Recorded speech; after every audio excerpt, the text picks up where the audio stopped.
Pour connaître nos droits et les faire valoir, informons-nous sur conseilnational.fr. 22 avril, bah oui, jour de rentrée, c'est pour ça que j'ai un petit peu de difficulté à sourire, mais bon, au les cœurs, puisque nous nous retrouvons pour une bonne cause, La France Libre, une émission du CNTFCH, avec Philippe, avec Bruno ce soir, bonsoir messieurs, et vous-même également, bonsoir messieurs, dames qui nous regardez, La France Libre. Bonsoir à tous, bonsoir à toutes. Bonsoir à toutes et à tous. Alors moi, je vais commencer par une petite anecdote. Je dois être la réincarnation d'un sorcier, de je sais pas quelle tribu indienne ou autre, parce que hier j'ai passé la journée à arroser mon jardin. La météo était resplendissante, il faisait très très beau, beaucoup de soleil. Ils avaient prévu un grand beau temps, encore aujourd'hui, hein, le lundi au soleil, comme disait Claude François. Et puis, une fois que j'ai terminé d'arroser, un gros nuage est arrivé et un orage est tombé. Donc, la pluie. La pluie est arrivée après mon arrosage. Voilà. Donc voilà, tu maîtrises. Tu maîtrises la danse de la pluie, alors sans le savoir. Autre chose, donc par rapport au sujet dont on va parler aujourd'hui, il y a de plus en plus de petits maires, je parle de petits maires, de petites villes, hein, de petits maires qui démissionnent, qui en ont marre, ou qui se plaignent, parce que d'abord ils sont très mal payés, et puis ils se prennent dans la figure toutes les attaques de ceux qui sont pas contents. Ça va même des fois jusqu'à des menaces de mort, et puis ils en ont ras-le-bol d'être couverts par les normes administratives et de passer leur temps à remplir des papiers pour des personnes qui sont jamais contents. Et c'est un peu normal qu'ils soient jamais contents parce que eux aussi, ces maires, eh bien, ils subissent la pression de l'oligarchie, ils subissent le système administratif français qui est devenu pire que celui de l'Union soviétique. Voilà ce que je voulais dire pour commencer. À vous la parole. Oui, moi je peux prolonger ce que tu dis par un témoignage que j'ai eu pas plus tard qu'il y a une heure ou deux en arrière. Sur certains quartiers qui étaient parfaitement habitables et il n'y a pas si longtemps, et dans lesquels on peut pas sortir sans assister à une agression. Au moins une agression, quoi. Donc c'est quand même l'agression, c'est pas neutre. Hein. C'est soit quelqu'un qui vous parle fort, soit quelqu'un qui vous demande de l'argent avec insistance, soit quelqu'un qui vous met la main, qui vous touche tout simplement. Hein. Ça, c'est une agression. Donc c'est devenu compliqué de ne pas y assister, quoi. Et quand on se dit que je vais aller dans un quartier sympa pour éviter justement d'assister à ce genre de choses, bah maintenant c'est en train de migrer. C'est-à-dire que ces comportements-là sont en train de migrer dans les villes, dans des quartiers qui étaient réputés difficiles aujourd'hui sont presque plus sécurisés parce qu'il y a de la police, parce qu'il y a de la gendarmerie, et d'autres quartiers qui étaient plus calmes sont en train de changer de nature. Voilà. Voilà comment les choses évoluent. Alors nous disons bonjour, nous accueillons Jean-Pierre. Jean-Pierre. Bonjour Jean-Pierre. La tête à l'envers, voilà. Jean-Pierre qui la tête à l'envers. Ah là c'est bon, là c'est dommage. Là c'est bon, là c'est parfait. Ah, mais merveilleux. Voilà, nous allons rentrer dans le vif du sujet de ce soir. Bientôt les assemblées populaires dans les mairies. Et oui, parce que les assemblées populaires, c'est ce qui va remplacer les conseils municipaux quand les choses auront basculé.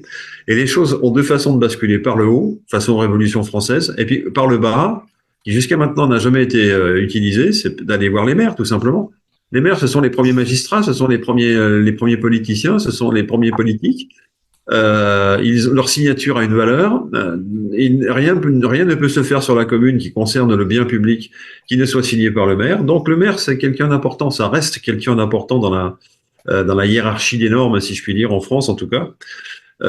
Et aujourd'hui, c'est vrai que, comme le disait Bruno, ils sont fatigués, ils sont usés, ils sont attaqués, ils sont harcelés de toutes parts, et ils n'ont pas de soutien. C'est-à-dire le peuple les prend en étau avec le gouvernement. Donc ils sont très très mal ces jours-là. Donc comment faire Oui, Bruno. Oui, Philippe, je voulais juste rajouter ce que tu dis, que finalement, pour que les maires puissent se sentir beaucoup mieux, eh bien, il faudrait agir comme nous le proposons au Conseil national de transition français et canal historique, c'est-à-dire remplacer les conseils municipaux élus avec des listes par un tirage au sort de Français volontaires parmi les habitants de la commune. Et ce tirage au sort permettrait d'obtenir une commission municipale qui remplacerait le conseil municipal, et le maire ne serait plus à ce moment-là que le porte-parole de cette commission municipale. Donc ce serait plus lui qui se prendrait dans la figure toutes les attaques, étant donné que ce serait le conseil populaire municipal, formé donc d'une commission populaire de gens tirés au sort, qui prendraient les décisions. Et à partir de là, on aurait un bien meilleur consensus et on aurait beaucoup moins de gens qui se plaindraient, étant donné que c'est le peuple lui-même qui gouvernerait. D'autant plus que pour les grandes décisions dans une commune, eh bien, on ferait appel à ce qui se passait à l'époque de l'Athènes antique, c'est-à-dire à une assemblée générale de tous les habitants de la commune qui le veulent. Et on passerait à ce moment-là à un vote par les habitants de la commune. Et je vous signale que ça se fait déjà, notamment dans certaines communes en Espagne, de Catalogne, que je connais bien, notamment la mienne, où je vis actuellement. Eh bien, c'est ce qui se passe déjà. Il y a des assemblées populaires qui se font quand il y a une décision importante à prendre. C'est pas uniquement le maire ni le conseil municipal qui décide. Donc, c'est donc la preuve que c'est tout à fait possible de le faire, comme ça s'est réalisé dans la ville d'Athènes il y a 2500 ans. Alors, en France, on a les panneaux d'affichage, vous savez, pour les élections, qui sont à l'extérieur des mairies et sur lesquels on peut coller des affiches, etc. Mais ils sont aussi destinés, entre deux élections, on va dire, à recevoir tout ce qui concerne le bien public, tout simplement. Et mettre des noms de personnes qui viennent se rendre volontairement comme éligibles, c'est-à-dire tirage au sort, tiré au sort, je dirais, parce qu'elles ont envie de participer à la vie de la mairie, de leur mairie, eh bien ça c'est tout à fait possible d'un point de vue pratique. Il suffit de mettre un affichage destiné à écrivez votre nom et on viendra vous chercher quand il y aura des choses importantes à décider. Et une fois que ces choses importantes seront décidées par un procédé tellement démocratique que ce procédé est incontestable et que le maire se fera une joie de l'accepter d'ailleurs. Hein. Et que dans ces conditions-là, effectivement, ça n'est plus le conseil municipal et un seul homme qui vont décider, c'est une assemblée populaire, l'assemblée populaire des gens de 7 mairies. Et ça peut changer les choses de façon très pratique. Voilà. Alors, on parlera pas simplement dans ces assemblées-là de la décoration du rond-point à fleurs en direction de la grande ville. Ça c'est bien, mais c'est pas les sujets qui nous intéressent le plus. Évidemment, ce qui nous intéresse le plus, c'est l'attribution de la répartition des biens, de l'argent public, évidemment.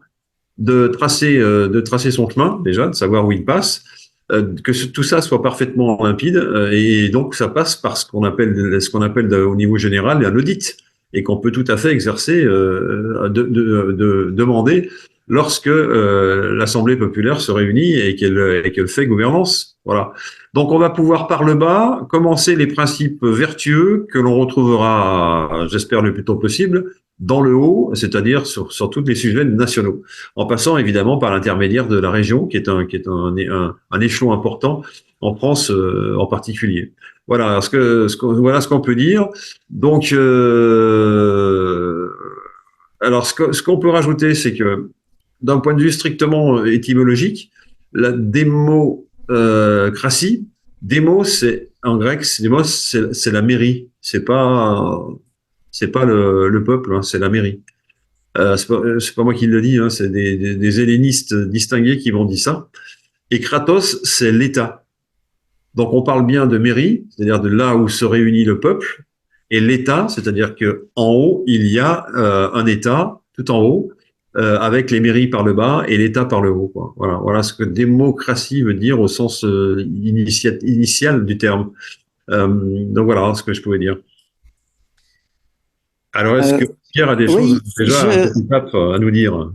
Oui, alors j'ai entendu, merci, que le maire ne serait plus que porte-parole. Alors, oui, heureusement pour lui, parce qu'on lui fait peser des charges innommables sur les épaules et des responsabilités qui ne sont pas les siennes, puisque ce sera le peuple qui prendra les décisions.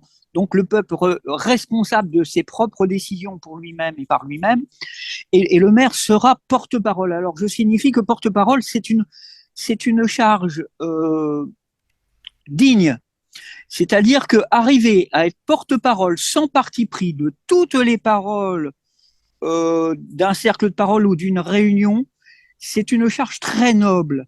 Et donc le maire sera porte-parole.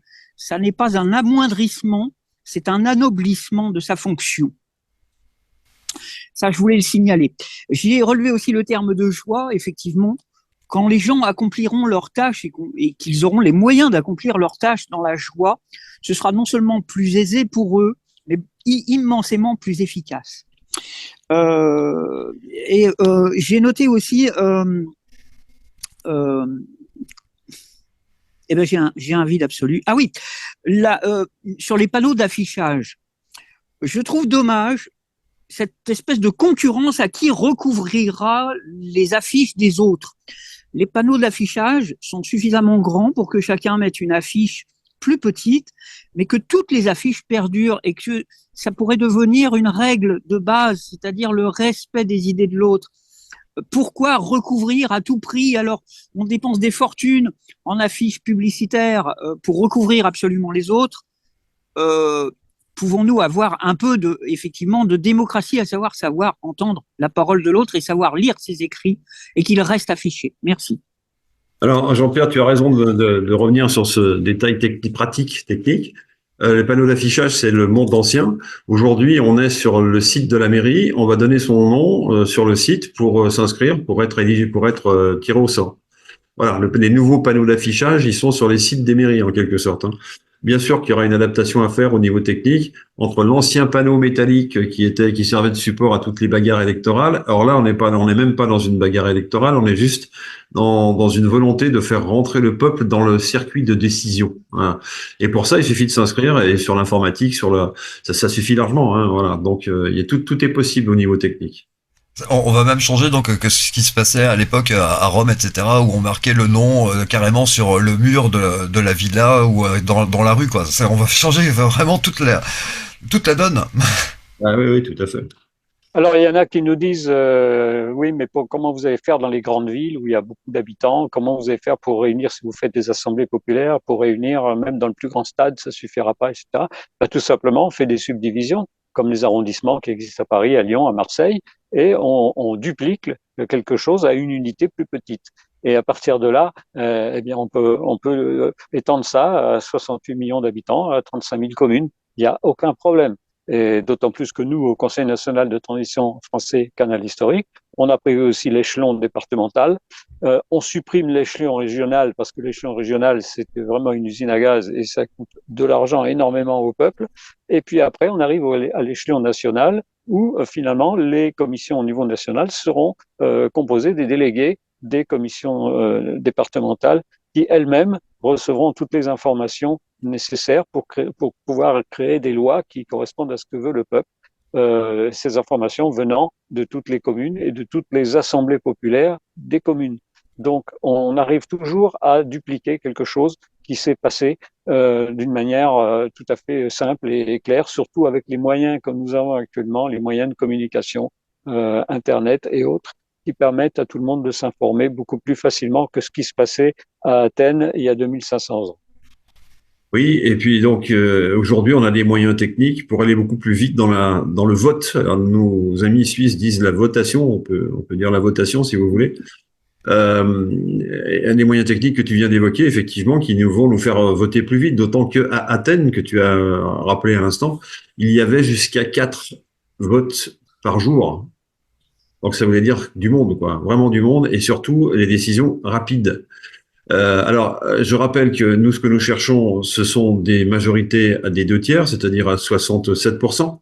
Certaines personnes nous disent, avec des gens fous furieux qui sont chauffés à blanc dans une réunion politique, vous n'obtiendrez jamais les 67%. Moi, je relève le défi, je dis si, car nous parlons du bien commun et pas des intérêts personnels, qui sont deux sujets totalement différents, premièrement. Et deuxièmement, s'il s'avérait que il y ait, je sais pas moi, une vingtaine d'avis différents qui représentent chacun 20%, 5% pardon des présents, pour faire 20 avis différents à 5% chacun, ça voudrait dire que nous ne sommes pas dans une situation où les groupes humains font nation, font État. Ils font pas nation, et ils font pas État. C'est qu'ils se sont trompés, il faut qu'ils se regroupent avec d'autres. Comme aurait dit Coluche, ceux qui ont joué le 3, le 12 et le 3 se sont trompés, ils ont joué 2 fois le 3. C'est un petit peu ça. C'est-à-dire que Il faut vraiment que les gens prennent conscience qu'ils ont un intérêt à vivre ensemble. Sinon, effectivement, il n'y aura que des disparités. Je pense que la France est un pays suffisamment ancien, une nation suffisamment ancienne, qui a montré sa capacité à s'unir dans les sujets importants, notamment sur le référendum de Charles de Gaulle sur la Ve République, qui a montré à plus de 80% que les Français étaient d'accord avec la Constitution. Et puis il y a eu d'autres choses qui ont montré je dirais la maturité politique de la France, y compris Maastricht, où là les Français ont été limites, mais surtout les traités de Lisbonne, ou en tout cas ce qui avait été avant, 3 ans avant le traité de Lisbonne, ce qui avait donné l'occasion aux Français de dire qu'ils n'étaient pas d'accord avec la Constitution, de rentrer dans la Constitution européenne. Et ça s'est joué à quelques points près, à 4 points près, la majorité, mais ils n'étaient pas d'accord. Voilà. Alors aujourd'hui, qu'est-ce qui se passerait? Il se passerait que, effectivement, cette majorité ne serait pas suffisante. Mais en même temps, tout dépend de la question, tout dépend de comment la question est posée. Si la question n'est pas posée dans une logique démocratique, c'est-à-dire avec un choix clair, mais avec une ambiguïté qui dit on vous permet ça, mais en même temps, si vous avez ça, vous aurez aussi ça, et qu'on n'en veut pas du deuxième, et qu'on est obligé de voter, on vote pour quelque chose qu'on n'aura pas souhaité profondément, quoi. Donc la manière de poser les questions est évidemment le b.a.-ba. Le b.a.-ba par lequel on va montrer la maturité de la démocratie et la sincérité de ceux qui veulent faire voter les choses. Voilà. Donc ça, justement, s'il n'y a pas d'assemblée populaire, tous ces contrôles-là ne pourront pas être faits. Le contrôle de la question posée, c'est quelque chose d'essentiel. Si la question est mal posée, on aura des mauvaises réponses, hein, comme dit l'autre. Par contre, si Oui, on... et puis Philippe, aussi, il y a une chose, c'est que dans une commune, on vit tous dans le même coin, on vit tous dans la même zone. Donc, en général, on a beaucoup d'intérêts qui se rapprochent. Des fois, il y a des accords de voisinage qui sont pas toujours bien, mais à partir du moment où on est là pour discuter, à partir du moment où il n'y a plus de partis politiques pour s'opposer, eh bien, on arrivera toujours à un consensus. N'est-ce pas, Jean-Pierre? Je crois que tu as levé la main. Tout à fait. J'ai levé la main parce qu'il y a des méthodes pour arriver à un consensus. Et la méthode la plus évidente, c'est de s'occuper des besoins de chacun avant des stratégies. Les stratégies, on s'en occupe en dernier et elles arrivent toutes seules. On répertorie les besoins, on répertorie les ressources et après, les stratégies, elles découlent d'elles-mêmes quasiment. Donc, c'est une chose à laquelle nous n'avons pas l'habitude, nous, peuples occidentaux, nous avons l'habitude de parler systématiquement de stratégie avant de parler de besoins. Alors, il y aura effectivement un rodage à faire à ce sujet-là, apprendre à parler de besoins, mettre tous les besoins de tout le monde et de chaque fonction sur la table, après mettre toutes les ressources et après les stratégies, tout le monde est d'accord parce que nous allons adopter à ce moment-là des stratégies qui tiennent compte de tous les besoins. Bon, par rapport au nombre, alors les gens s'inquiètent, ah bah oui, mais il y a 60 millions de personnes. La vie procède par puissance de 2 qui croissent d'une manière phénoménale. Il suffit d'avoir une harmonie dans la première cellule pour qu'elle puisse se dupliquer harmonieusement, créer 2 cellules, puis 4, puis 8. Vous pouvez calculer les puissances de 2 pour atteindre un peuple de 60 millions, c'est pas énorme. Alors, on fait des cercles de parole qui ont, d'après l'expérience des gens qui l'ont accompli, pour que chacun puisse parler, chacun puisse avoir la parole pendant 3 tours de cercle de parole. Il faut à peu près 40 personnes, sinon ça devient très fatigant, on oublie ce que la première personne va dire. Donc il y a un nombre que l'expérience nous donnera, hein. Il y a un nombre maximum pour que chacun puisse s'exprimer plusieurs fois sur un sujet, qu'on fasse tourner, et au bout de 3 tours, on obtient quasiment une synthèse qui met tout le monde d'accord. Ça, c'est une règle quasiment mathématique. Si on l'applique bien, elle fonctionne. Et après, chaque groupe de 40 personnes peut se subdiviser, aller voir d'autres groupes, et on peut obtenir un nombre considérable de personnes en une douzaine, par exemple, de subdivisions, ça suffit. C'est-à-dire qu'on va aller à un rassemblement qui va contenir à peu près, je vous dis un exemple, 40 personnes, c'est déjà pas mal. Et puis, ces 40 personnes vont se subdiviser en 4 ou 5 groupes qui vont aller à nouveau dans des assemblées avec d'autres gens. Et comme ça, on arrive à une harmonie générale où chacun a pu s'exprimer. C'est ça qui est très important, c'est que chacun puisse s'exprimer. On ne vient pas à des réunions comme ça, à des assemblées populaires, pour écouter les autres parler. Ça, c'est l'ancien temps, où on allume sa télé, on écoute les politiciens parler, puis on éteint la télé, on va se coucher. Voilà. Alors, je vous remercie d'avoir entendu, parce qu'il y a des règles, de fonctionnement mathématiques pour conserver l'harmonie. Alors, Jean-Pierre, une chose intéressante, c'est que nous, quand on a expérimenté les commissions il y a 3 ans, eh bien, on a constaté que quand on était un groupe assez important, eh bien, on faisait des subdivisions par paquet de 8. Et que l'idéal, c'est des petits groupes de 8, et là, ça se passe très bien. Et après, on regroupe les résultats des groupes de 8 au niveau général de la commission. Et 8 personnes, c'est l'idéal. Alors, je voudrais compléter tout ce que vous venez de dire par le fait que si les gens se réunissent, c'est pour critiquer ou amender quelque chose qui a été déjà traité. Mais il existe aussi des solutions où on va écouter les propositions des gens de l'Assemblée, des citoyens. Il y a des citoyens qui sont capables de faire des super propositions, alors que ce soit qu'ils soient ingénieurs de formation ou qu'ils soient autre chose, peu importe. Ils arrivent avec une proposition, ils disent voilà, moi ça fait des années que je passe par ce carrefour et je m'aperçois que ça serait mieux si on faisait la route dans ce sens-là plutôt que dans l'autre, on aurait moins d'accidents, etc., etc. C'est une proposition. Évidemment, elle suppose d'intervenir auprès de la DDE, enfin la direction départementale de l'équipement, auprès de la gendarmerie, auprès d'un certain nombre de corps. Et ça, c'est la compétence du maire traditionnellement. Le maire qui va être dans l'Assemblée, il va être ravi de nous donner les coordonnées des groupes auxquels il faut s'adresser pour faire avancer ce dossier, un dossier que j'appellerais routier, au code de la route. Ça ou d'autres, on peut prendre plein d'exemples. Mais ces propositions-là, il faut que les gens les citoyens sont en qualité de faire des propositions plutôt que de ne faire simplement que des critiques ou des modifications.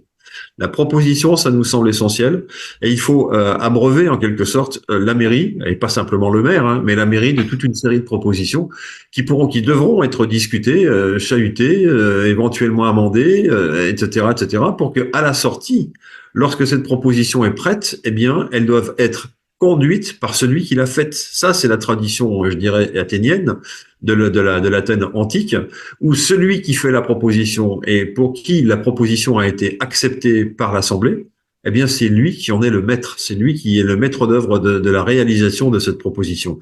Ça, c'est quelque chose de très original, qui peut paraître tout fou, mais qui ne l'est pas, puisque c'est la notion de responsabilité et c'est la notion de bien commun, et c'est la notion de citoyenneté, c'est-à-dire si une fois dans votre vie, vous avez fait œuvre d'un travail qui a été abouti et qui a marqué votre commune, votre mairie, eh bien, vous avez fait un travail de citoyen et vous pouvez être fier de vous.